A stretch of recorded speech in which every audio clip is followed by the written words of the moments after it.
most of my conscious life was between 33 and 39, and therefore I did not participate in musical life. I didn't go to concerts. I don't remember any of these. In Palestine or Israel, it was absolutely different. Music was one of the things that was more in demand, I would say, than food.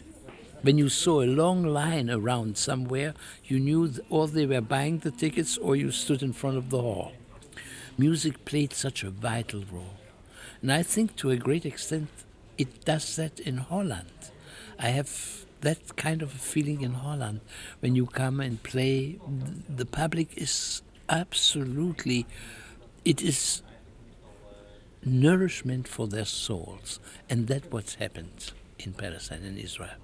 And therefore, of course, in such circumstance, when you had that, the whole attitude of yourself to music and of people to you was something very special. You just said that still you play with enthusiasm. It's quite clear when you see the rehearsal.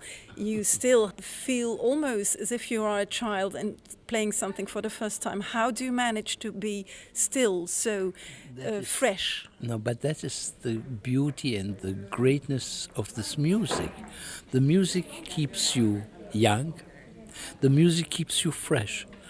Because there is nothing actually that if you really love music and if music is really part of you, that anything can become not fresh.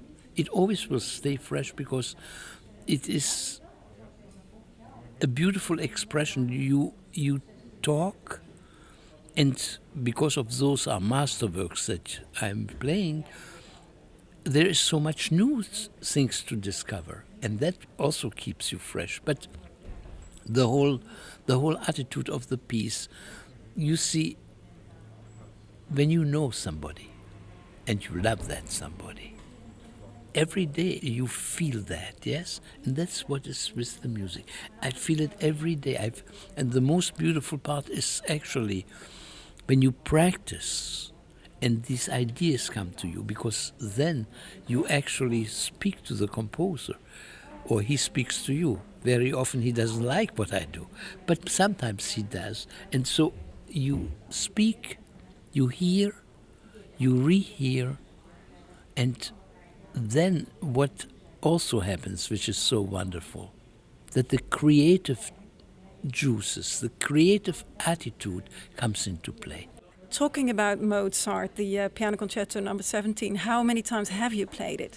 I have played it quite often, but I think this is a piece where you come as close to heaven on earth as you can ever become. He wrote it for somebody, her first name is Barbara, and a pupil of his. I don't know. We know very little about her.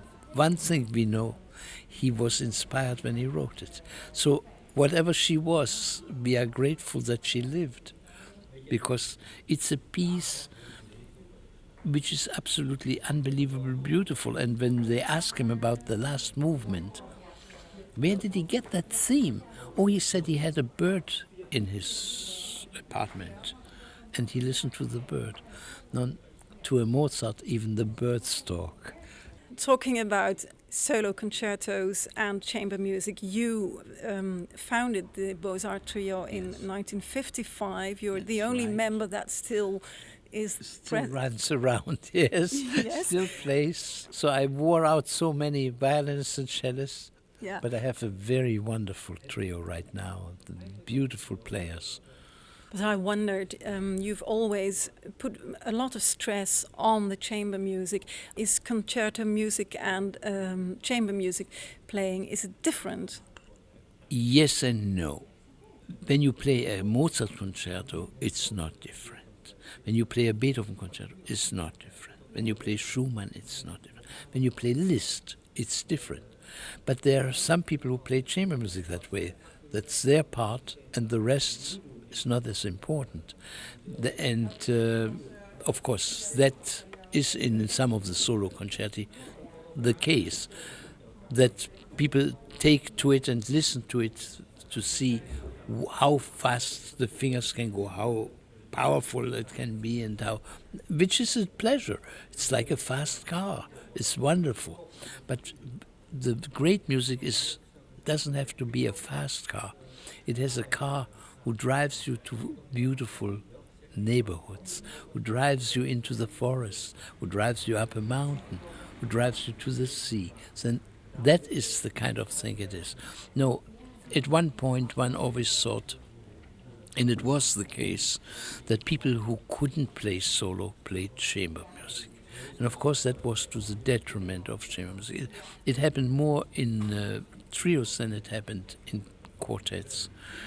But that has changed, and I think the Mozart did its part in changing that kind of attitude towards playing chamber music.